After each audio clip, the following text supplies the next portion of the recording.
Okay, hi everyone, and Assalamualaikum to all participants. How are you today?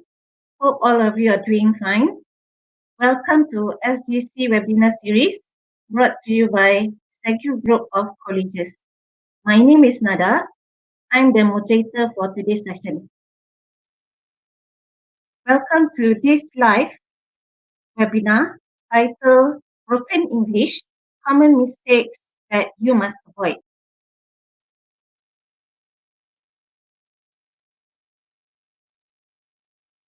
Okay, before we start, I would like to do a quick fact check. Can everyone hear and see me clearly? Please type yes if you can.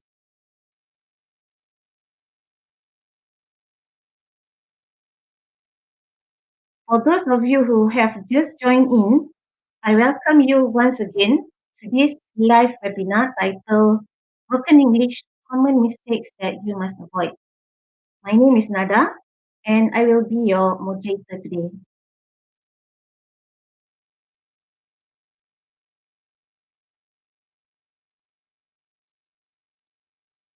Okay, a quick briefing to everyone before we start. Our session will take approximately 1 hour. During the session, we encourage you to type your questions in the comment section below. Our speakers will do their best in order to answer all your questions during Q&A session at the end of this webinar. We would also like to inform everyone that this webinar is recorded and will be used by SEGi University and Colleges and its subsidiaries in the future. Okay, before we proceed, can everyone type in the comment section and share it with us? Where are you connecting from? As I understand, there are registrations from all over Malaysia and other countries.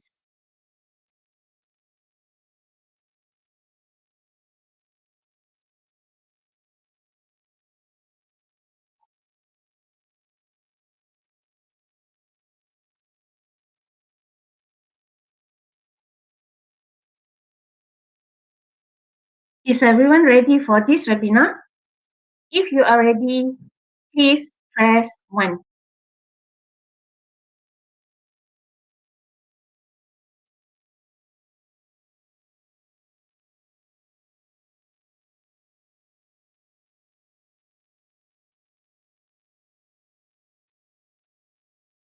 Okay, let's start now. Our topic for today is broken English, common mistake that you must avoid.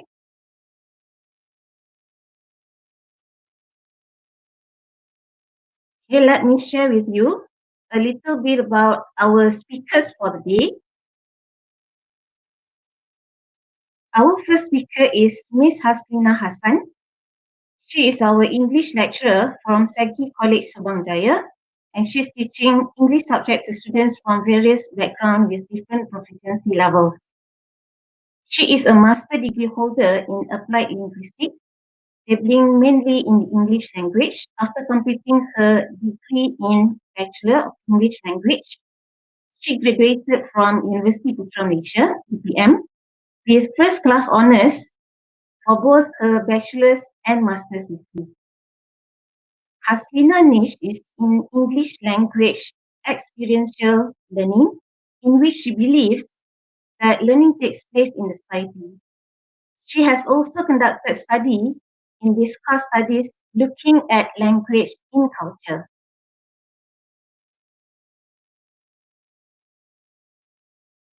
Our second speaker today is Miss Nurhafizah Anis Muhamad Yew from School of English, SEGi College, Subang Jaya. She is professionally trained in ESL, EFL with MA TESOL from Victoria University of Wellington. Her teaching experience includes working with young second language learners, official delegates, IELTS candidates, and children with refugee background. She has served in the Ministry of Education, worked at the YMCA of Greater Wellington, and participated in Aston Learning New Zealand programs during her postgraduate studies. As an ESL/EFL teacher, she focuses on supporting language learning in a diverse world, where language is an essential skill to connect, assess resources and opportunities, and become articulate. Okay, so without further ado, let's welcome our speakers. Over to you, Anis.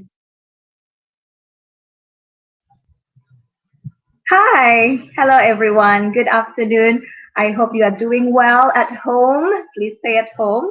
So today, this webinar will answer your questions about the common mistakes and confusion in the English language.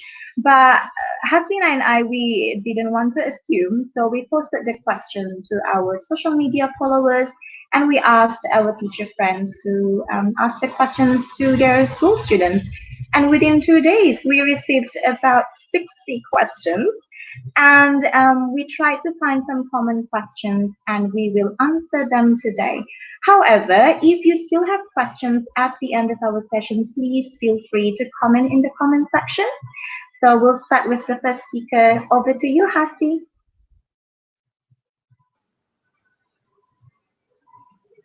Hi, hello everyone. So yeah, like Anis has mentioned, we have actually collected several responses from around the globe asking the common mistakes and problems in English language. So what we have gathered so far is that we have a few grammatical questions as well as general questions that will be answered throughout this webinar. Yeah. Okay. So like I mentioned, okay, we're gonna start with our first question. So this is a very frequently asked questions by most of our participants. When should I use your or your and its or its? And it is very understandable that you often commit mistakes on this too, because they are what we call as homophones. They share somewhat similar meaning, similar sounds, but they have different functions of it. Okay, so the difference between all these three are actually they are personal pronouns, contractions, as well as possessive pronouns. So what are they and how they work in a sentence? So for personal pronouns is pretty easy. For personal pronoun, it can appear either in subject position or in object position. For example, you are here.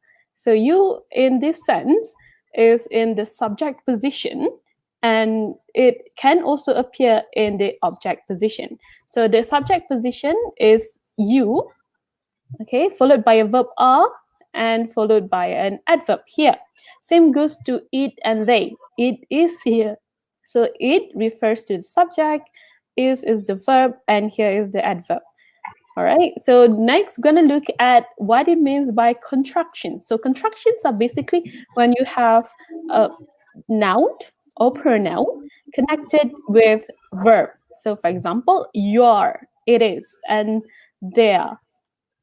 So how it works is that it can appear in a sentence, especially when it is in informal communication. So when you say that you're here, you're welcome, what does it mean? So it means that you are here, okay? Or it depends on context. Sometimes when it is already in a past tense, it can also mean you were here. Same goes to it here. It's here refers to it is here or it was here. All right. So the difference between whether it's in present or past tense actually depends on the time where the utterance takes place. So when you say that at the moment that person just arrived, you can say you are here. So when it is something in the past that occurs in the past and already stopped in the past, you can say you were here. Yeah. All right. And same goes to they are here. So when you say they are here, it means they are here or they were here. So that's for contractions. But what about your, its, and their? Okay. So these are what we call as possessive. So possessive meaning that it belongs to something. For example, your mother. Okay. So I have a few examples here. Your mother is here, meaning that the mother belonging to you. So your mother is here. Its mother is here. So when you say its mother is here, it means that it's the mother belonging to either object or animal. Most probably an animal, yeah, because object doesn't have any mother. All right, and finally we also have their mother is here. For their mother is here, meaning that maybe they are siblings, and their mother is finally here to pick them up. So that's about pronoun, possessive pronoun. All right. So next, we're gonna take a look at the second most frequently asked question.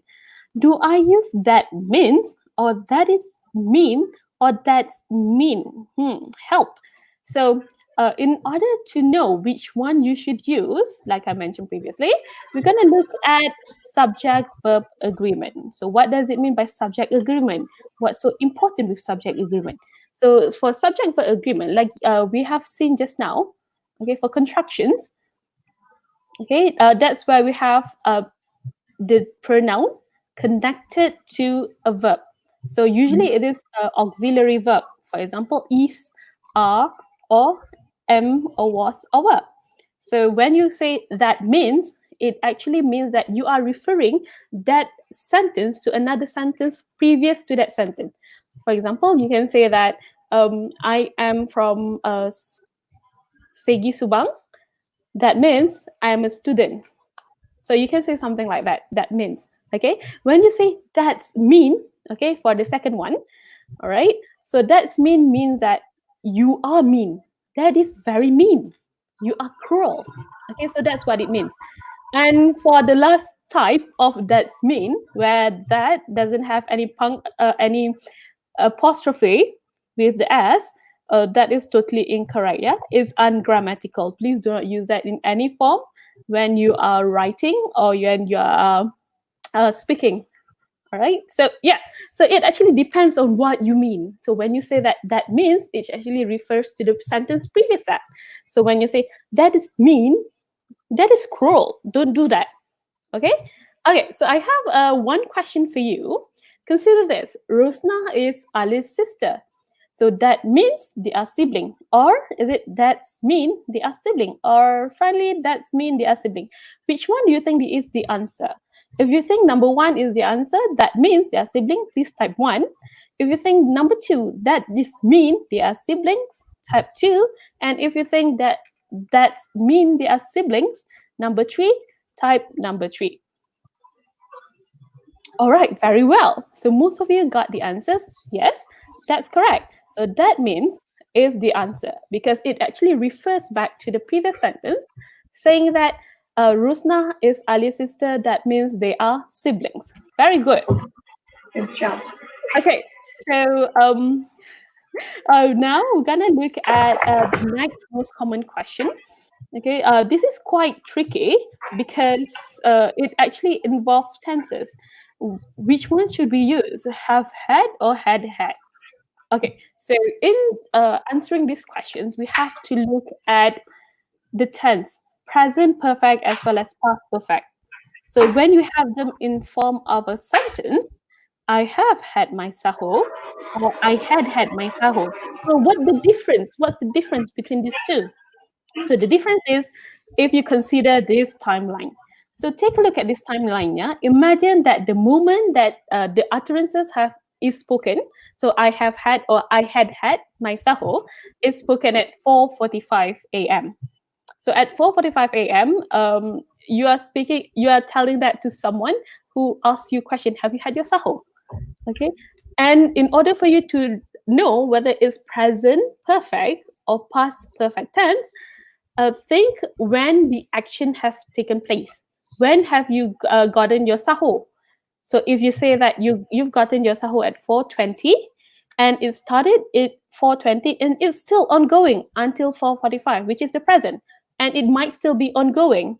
So you can use present perfect tense. So present perfect tense usually happens when you want to talk about duration from past to now, which is still happening, yeah, which might still be happening. So that's when you use I have had my sahur. Okay, and you are just maybe carrying your plates around, going to wash the dishes. Okay, so that's when you can say, I have had my sahur. But if you want to use I had had my sahur, you have to consider that maybe you are likely to have your sahur around 3:30 a.m. So at 3:30 a.m., you have started eating, and then you ended uh, the action of eating at 4 a.m. So it started in the past and ended in the past, and you're actually talking about a duration of the completed action. So this is when you use past perfect tense. So if someone asks you at 4:45, have you had your sahur? You can say that I have had my sahur at 3:30 a.m. Okay, so that's how I had my sahur at 3:30 a.m. So that is the difference between I have had and had had. So this is basically a questions of tenses where, yes, as we know, have, verb to have, can be main verb as well as auxiliary verb. Auxiliary verb meaning that it is actually helping the main verb so that it will give you context to it. Yeah. So now I'm gonna pass to my friend Anis to talk about the next question. Thank you, Haslina. I enjoyed listening there, and I could see that people were commenting to your questions just now. I'm really glad that you got it right. So that means that you understood what Miss Haslina just presented. So let's move on to our next question here. This person asked us, what's the difference between who, whose, and whom? This is a classic question. So let's just see the question. The slide. Who versus whom? So the first thing that you need to remember is to consider the sentence. Okay. Now, let's have a little bit of a recap of active and passive voice. Now, have a look on the slide. You can see that we have I clean the car. Now, we know that the subject is I because I is doing the action of cleaning and the car is receiving the action of being cleaned. So, I is the subject and the object is the car, which is receiving the action from the subject. So if the subject is at the front, we know this is active voice. Another example, if I switch it around, the car was cleaned by me, then now we have the object at the front. So this is passive voice. Now, why is it important for us to be able to identify subject and object? Let me show you. Now, who is to replace the subject and whom is to replace the object. What does it mean? One example that I can show you is to remember I love you. Now think about Zain loves Anis. Now, if I want to ask a question about the subject, who loves Zain? Who loves Anis? Zain. Zain will be the answer. And notice whom here. Whom does Zain love? Now you can see whom is replacing the object Anis. Okay? So, which is why the next slide will show you this sentence makes sense to whom this letter may concern because you are writing the letter. Say you are the sender, you wrote the letter and then you sent it over to the receiver. So, of course, the receiver will be the object. Then that's why we have this sentence to whom this letter may concern. Or I think it's more popularly known as to whom it may concern. Okay, so remember that you need to be able to identify the subject and object first for you to be able to know which one should I use. Okay, how about whose? Now, for whose, it's simple, it's just a possessive pronoun. So if I ask you the question, whose motorbike is it? I'm asking you, this motorbike belongs to who? So my motorbike. Whose bag is that? Jamie's bag or Jamie's. Okay? So let's recap whom. You need to remember that one replaces the object, one replaces the subject, and whose is a possessive pronoun. Okay? Moving along to the next question. Okay. This question is about the spelling and the function as well. What about the words practice with C versus practice with S and advice and advice? So let's have a look.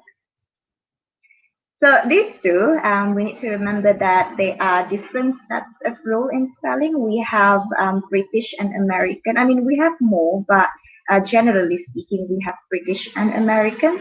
So in the next slide, let me just show you. In British English, the one with the S is the verb, and the one with the C is the noun. And for American English, it's simplified. The words double as both the noun and the verb. So we only have this kind of spelling with the C, practice and advice. Now you might be asking, you might wonder, okay, then how do I remember this? Okay, let me show you the next slide. Just remember the position vice president. So vice president is a person. Then can you see the letter C there? So just remember the spelling with the C, the words are the nouns. So advice and practice. However, here's the thing. If you want to be safe, just put C for your noun and also your verb. Okay? Moving along. Next question. Okay. We received this question. I think this is more about pronunciation and speaking. Yeah? How do I pronounce difficult words such as achieve? Now let's have a look. There are some pronunciation rules that are pretty consistent in English language, but as you can see, English language can be pretty funny because sometimes the spelling doesn't represent the sound. But here are just some rules that are pretty consistent. Yeah. The first one, think about rat. Okay. When you have a vowel and then a single consonant, just one consonant at the end, like in this example, rat, the vowel is a, and then you have a single consonant at the end, t. Usually this is short vowel sound. That's why we have the words such as cut, hit, and tap. So you can see all these words, cut, hit, tap. You only have one vowel and then a single consonant at the end. So this is short vowel sound. Cut, hit, tap. Okay, moving along. Think about the word late. Okay, now if you have a vowel and then a consonant, and then there's an E, usually this indicates a long vowel sound. Okay, so you have the vowel A, you have the consonant T, and then plus E, late. This is a long vowel sound, which is why we can have a bike, a care, tape. Notice the difference? So now that T-A-P-E is quite long, tape, as opposed to tap just now. Okay, so we have bike, a care, a tape. So here's the thing. I noticed that for English language learners, especially for speakers or learners who have the first language that does not have long vowel system, this might be a challenge to you to pronounce because you don't have the long vowel rule in your language. So in that case, I advise that language learners who have this first language to be comfortable in practicing long vowel sound and to be comfortable to also produce this long vowel sound. It is okay to take some time. Bike, care, and tape are long vowel sounds anyway, so don't rush your pronunciation. Okay, moving along. We have this one more. Okay, think about G. Oh, G, thanks. Okay. Now, this rule is when you have G plus the sound E-I-Y, so this like close a little bit E-I-Y. Usually this is soft G sound, meaning J.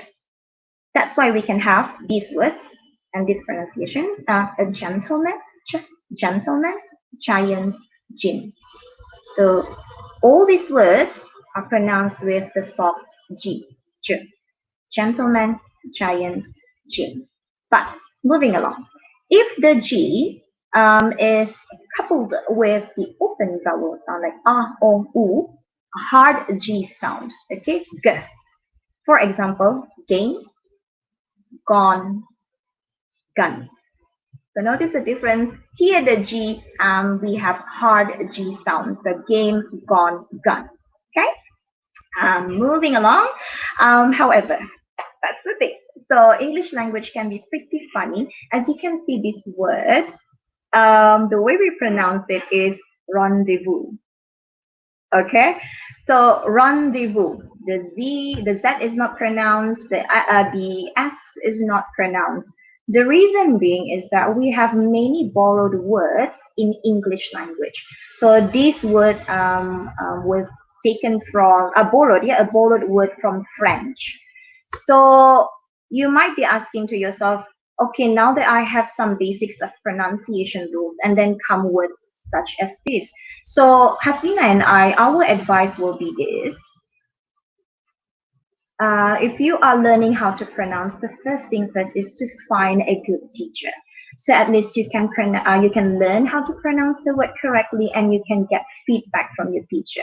The second one is if you don't have a teacher when you are looking for the pronunciation, just go online. Go to dictionary.com. You can you can click the button audio, and it will speak the sound to you. If you have the capacity and the resources, you can learn phonetics. These are just some symbols, the funny symbols that sometimes you can see next to a word in a dictionary. And these phonetic symbols are not easy to learn if you are doing it alone. I think you might be needing a teacher. But if you have resources and you have the capacity, you can learn phonetics. This can be really helpful in helping you to produce the correct sound. Okay, moving along. I think, Haslina, should we maybe take questions from the audience? Yeah, I don't mind. We should. Yeah. Yeah. Sure. Yeah. So we would like to make this a little bit more interactive. If you have questions, you can put it in the comment section, and we will try to respond to your questions. Maybe over to moderator.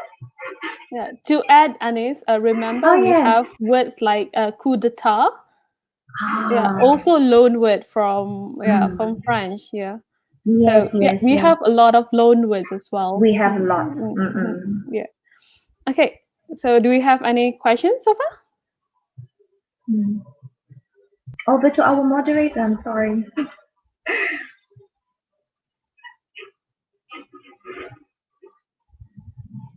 Okay, thank you, Anis and Haslina, for your informative sharing. I believe that all of us have benefited from this webinar. Okay, now let's move to Q&A session.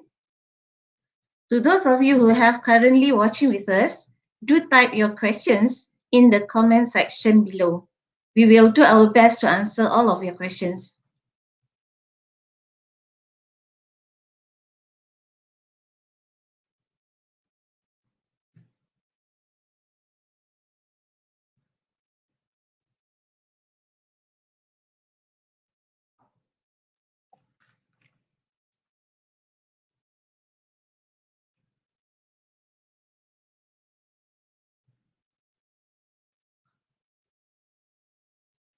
Okay, the first question from Jolene Yu. How can I overcome the situation of run out of words? Over to you, Anis. Thank you, Miss Nada. That's a good question. And this is pretty common, yeah, Haslina? How can I overcome the situation of run out of words? I think you meant by sometimes you think of a word or idea, but you don't know how to express it. You couldn't find the words to express the idea. This is very common among language learners because we learn our first language as we grow up, and then we have a new language being added to our memory and our skills. So I think in that moment, if you are speaking and you have your audience with you, like public speaking, for example, and then you run out of, you forget what the words are in English, just take some time because our A Yeah. brain sometimes shuts down when we are in panic, when we are panicking, or when we feel nervous. So eliminating this psychological challenge, or like what do we say? Yeah, it's a challenge. In removing this psychological challenge will help you. So just take some time to run over the ideas in your head, and then try to speak calmly. And you can also prepare yourself. If you are preparing for your speech, try to look for synonyms as well. So learning synonyms can be really useful when you try to express a certain idea, but you forget what the words are. Synonyms will be helpful in this case. Do you Yeah. have anything to add, Haslina? Well, I have to say that this is something that occurs not just to second language learners, but also to native languages themselves. Yeah, because sometimes our train of thoughts stop. And yes, definitely just take your time. Okay, try and gather your thoughts together so that you can actually recollect what you're trying to tell your audience. So that would actually really help you, especially when it is something that is prepared, right? So as even if it's prepared, that's why you can have your cue cards to help you remember what you're trying to say, what's next and what's next and what's next. Exactly. Yeah. All right. So do you want to continue, Anis? Yeah, sure. Okay, we still have some slides to show. Okay, over to you, Hasbi.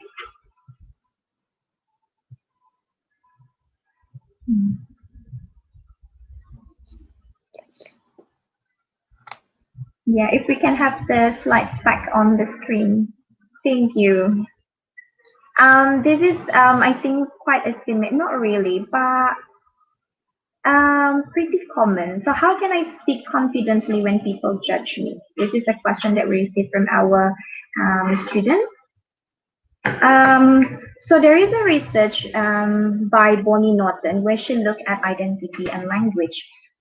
Because before the research, we believed that, okay, as long as the students had resources and as long as you had motivation, you can learn and speak the language fluently, but sometimes not really. Possibly because of the identity that we assume. So think about the identity that I would like this language to have. Will I like this language to be a tool for me to learn more? Will I like this language to be like a social skill for me so that I can meet new people? Okay, so sometimes for you to become more confident in the language, other than just practicing the grammar and also the vocabulary, you can also find a community of practice. It means that you can find people whom you can use the language with. If you have friends who are supportive, you can speak the language with them. Good. But what if you don't have encouraging friends that you can use the English language? Then you can go online. You can write blogs. You can use your Instagram as your other identity where you learn and use the language just to build your confidence. And then lastly, ask yourself as well as a learner, what is the English language to you? What is it that you desire to gain from learning the language? So hopefully by identifying this positive identity with the language, you identify that there is a positive identity to this language and you can find a community of practice, then slowly and gradually you will build your confidence. Okay? Okay, so far we have covered constructions versus possessive. We have looked at the subject-verb agreement, yeah, and we also have looked at subject-object pronoun, present and past perfect, as well as some pronunciation rules. So from the live comments that I can see, there are quite few of you asking, how can I improve my vocabulary? So what can I do? So definitely, like Miss Anis mentioned, find the identity. Yeah, and actually, if possible, practice in the environment itself. And when you are immersing yourself in the environment, you have to make sure that you try as much as possible to speak the language. try to watch movies with subtitles in the language, listen to their songs. I especially when you want to try and improve your vocabulary in English as well as your grammatical knowledge in English. I find this forum discussion called Quora very helpful. Yeah, because in Quora is something that people usually share their thoughts of how things happen, how these grammatical rules appears in English, how certain words are pronounced, and etc. And sometimes they are also language experts there that will also share their thoughts on how the language system actually works. So when you are learning a second language, always remember that Noam Chomsky previously mentioned that everyone has this unique feature called universal grammar, meaning that we actually have innate ability to learn the language itself. So when we have that innate ability, it's just that we need some practice and proactivity on our parts to look to be in the language society itself.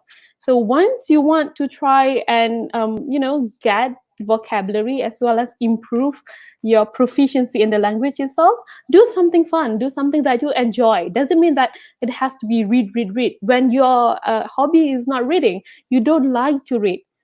So yes, you can substitute them with watching movies, listening to songs from the language itself, play language games. We have, Scrabbles. All right, we have Kahoots, different technologies that can be incorporated in language learning. And if possible, it is best for you to also engage in conversations. When you want to interact with people, usually it is better to attain the language itself, to acquire the language. And yes, I cannot deny this. You must read, read, and read, and that is one of the oldest way and the most efficient way for you to gain the knowledge of the language itself. Okay. One tip for you when you are learning a certain language, try and learn at least one word per day. Try learn different words per day. Keep a journal. Keep notebooks, small notebooks that you can carry around and practice using this kind of words with different people. Sometimes people that you meet on a bench could surprise you. Sometimes they can say that you can actually carry on a certain conversations with them on the language that that you are trying to present yourself. Okay, right. So yeah, over to you, Anis. Hi. Yeah. So I think if we are ready, we can share some tips how you can prepare for college writing. Um, so what we covered just now was some basic tips for English language, general English language learning.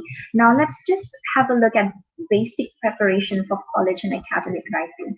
Now for academic writing, the first thing that usually we teach our students is thesis statement and also topic sentence. Now let's have a look. What is thesis statement? Yeah, you will learn this when you enroll in academic writing or academic English subject. Yeah, so thesis statement. Thesis includes these two things. The first one is your position, your stance or your opinion on the topic. And the second one, your thesis statement also includes the essay's topic sentences. So how does it look like? So let me just show you. This is a thesis statement. Malaysians will have to embrace a new normal after the movement control order, which involves community gatherings, social distancing practice, and virtual classrooms. So you can see here that this thesis has my opinion and also topic sentences. So let me break it down to you. In the next slide, you can see that the first part is my opinion about this topic. This is my opinion, that Malaysians will have to embrace new normal after the MCO. That's my opinion. And now I have 3 topic sentences to support my thesis statement. I believe we will have to embrace it because then we will have changes with the way we gather. Also changes in the way we communicate. We have social distancing practice now and also virtual classrooms. So for academic writing, this is the basic structure. In the introduction, you can see thesis statement appears. So for examiners, when we mark papers for academic writing, we will look for the thesis statement. Is the thesis statement clear enough? So remember that when you submit your academic assignment, look at your introduction. Is my thesis statement clear? And you will notice that in your body of paragraphs, in the body, this is where the topic sentences will be discussed. And you can see the first one, topic sentence 1, will be in paragraph 2. Topic sentence 2 will be in paragraph 3, and so forth. And the last one will be the conclusion. Now, there's another thing that I would like to highlight, especially for college students who are in the audience. You can see that topic sentence, we only have one topic sentence for each of the body of paragraph, and this is how the structure is. Try not to mix two topic sentences in one paragraph. Usually, this will confuse or maybe overload your paragraph. And for examiners especially, we prefer that our academic writers have one topic sentence for each of the body of paragraph. Do not overload your paragraph and then the conclusion.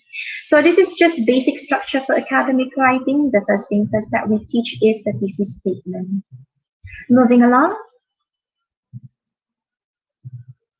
Over to you, Hasi. Okay, so I think Yeah. now's the time. Now is the great time for us to get questions from the audience. Is there any questions from the audience?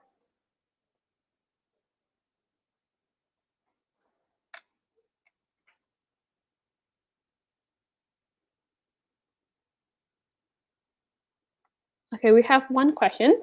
How to overcome the problem whenever you hard to complete certain sentences while you're talking to someone? How to overcome a problem whenever it is hard to complete certain sentences when you're talking to someone? Okay, so in my opinion, right? So when you have a problem whenever you're trying to converse with someone, always try, sometimes when you are speaking with your friends, code mixing and code switching is something that you can try.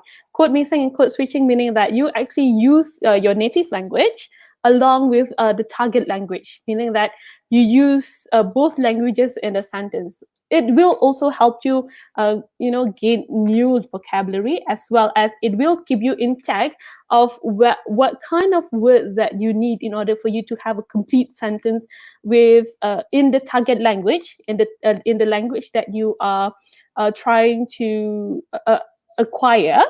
Okay, and it also helps. Yeah, it also helps if you can code switching and code mixing. Sometimes if you can't do that, it is also advisable if you ask their help for them to guess what you're trying to say. So that is when we actually listen to someone, and sometimes we can guess what they're trying to tell us. And if they're stuck, we can say that, are you trying to say this, and this? Okay, try and ask help from your listeners too. That could also help. Anis, do you have any opinion regarding this? Yeah, Hasi, I agree with you. Code switching, code mixing, and body language can help as well. Say if this is an immediate,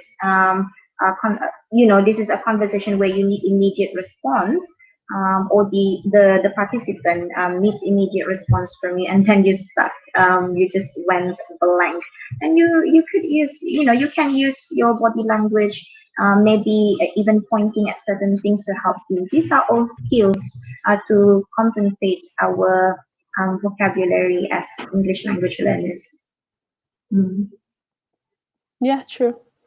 Okay, do you have next question?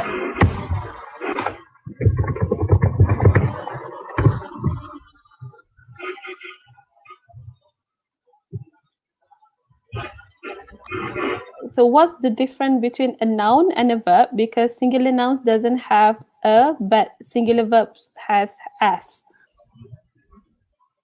Oh, okay. Okay, I got it. Okay. Would you like to try, Hasi, or should I? Oh, you can try. Okay, I think YouTube user here try to ask why noun when it's singular you don't have the s, but when verb is singular you have the s. For Yes. example, if I say, let's say, phone, one phone, a phone, and then if I have plural, two phones. But for verb, if I say they like McDonald's versus she likes McDonald's. So why? It's just how the rule is. So what I usually tell my students is that, okay, if you want to remember which is which should be added as when it's plural, just remember the word chair. Chair, this one, chair. So we know that if it's one, then we have one chair. Then you have two chairs. And then you have a million chairs, many chairs. So chair is a noun. Then you just switch. If it's a verb, if it's singular, you add has. So it's the other way around. Okay? Yeah, I have to agree. It is something we call as grammatical rules. Okay, and these grammatical rules are actually established by a lot of scholars. So, in doing research of these language and grammatical rules, they have actually identified certain common grounds in which, for English language, for singular nouns, we have as for the verb, but for plural noun, we don't have we don't have an as for the verb. Yeah. So these common grounds is actually when you okay, I'm going in a bit into syntax. Okay, where actually this is a study of language. So when it is study in the language, we tend to look for the common occurrences in language, what happened in the language. Okay, that is why we do have languages like Manglish, Singlish, Malaysian English. We have the la, ma, na. All right. So those are the nuances in different languages. Yeah. Okay. I think we can have two more questions. Yeah, it's almost 4, Hasi. Wow. All right. So how to use has been, had been. I think this is similar to what you just presented just now, huh? The Yeah. timeline. Yeah. This is so the difference between had, has been, and had been is the tenses. For has and had, that's simple tense. So has is actually simple present tense. Had is simple past tense. So I has a cat. Sorry, not I have. Not I has. I have. Perfect. So Yeah. I have a cat, meaning that I have the cat is still here. Okay, and I have been having it for quite some time. If I say I had a cat, most probably the cat is not here anymore. Yeah. And it's also good to remember that when we use the word been, there's a certain timeline where it happens. So, like for example, I have been going to this school for the past 2 years. So I have been going to this school for the past 2 years. So there is like a timeline from 2 years ago, and then now, 2 years now, you are still going. So that's why there's the tense I have been going to this school for the past 2 years. So yeah, been usually you have this timeline before and then after that, and the action is still happening. So I have been going to the school for 2 years. So yeah, exactly. That's what happened during perfect tense. So perfect tense is meaning that you're looking at duration of certain things that happened in the past and could still be ongoing. If it's still ongoing, most probably it is something. It is what we call as a present perfect tense. If it's something that occurs in the past and then after a duration of time it ended, that's past perfect tense. Yeah. Okay. So I guess maybe we can take one more, yeah. Yeah, I think we can take one more. Last one. Anisha Ramli. Anis, you want to take this one? Hi, Anisha Ramli. So when is the best time to use couldn't and can't? The best time. I would say depends on the context. So, well, if we say the grammar, the structure of it, can't. Okay, some of us might pronounce it as can't or can't. So can, that is still in the in the present, so present tense, and then the past tense would be could. But here's the thing: for English language, when we would like to appear more polite, we will take the past, yes, the past form. So, for example, if I say, I want you to complete this assignment now. I want you to complete this assignment now. So it sounds rude. So I might say to you, I would like you to complete this assignment now, please. So I would like. Even though I am talking about what I want now, but because I want to appear polite, so I take past form. I use past form. Okay. Yeah, there's also something we call as power struggle between the speaker and also the hearer. Sometimes you say that, can you pass me a paper? So when you say can you pass me a paper, it means that someone's that you are very close to, as opposed to when you say could you pass me a paper.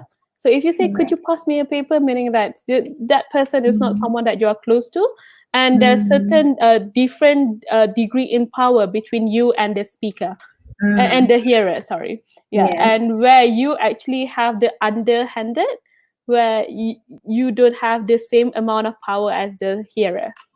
I agree with you. Like, to exemplify it, for example, if you're a student and then when you talk to your lecturer, maybe you might want to say, I would like more, the past form, because if you look at the power structure, so to call, you would like to appear polite to your lecturer. But if you are talking to your buddy, to your friend, so you can just simply say, can you pass me the ketchup, please? Because it's Yeah, your friend. Hmm, yeah, I agree. yeah, sure. Okay, so do we are we going to take one more questions, or is Sure. that it? Yeah. Over to Is moderator. that all? Yeah. Thank you. Thank you.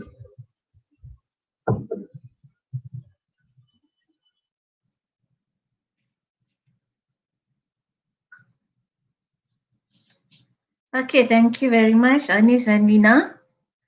On behalf of all our participants, okay, I would like to thank Anis and Lina for your sharing today.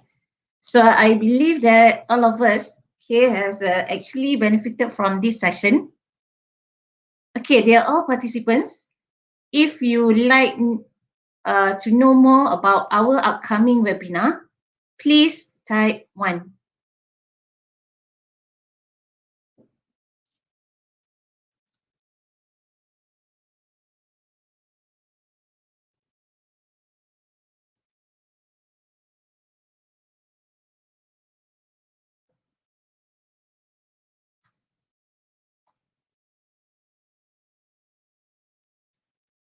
Okay, so all participants, we will have a webinar titled Fostering Wellbeing in the Face of COVID-19 by Dr. Giselle P. Diaz from University of Greenwich. This webinar will be happening on 7 May at 8:30 p.m. So if all of you are interested, please scan or go to this link now to register.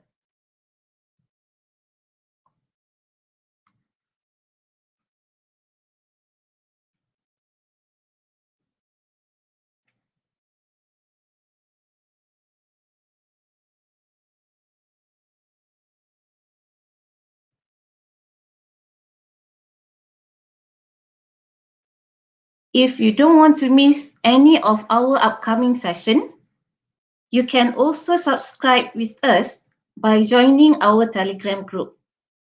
Please scan or go to the link now to join the group.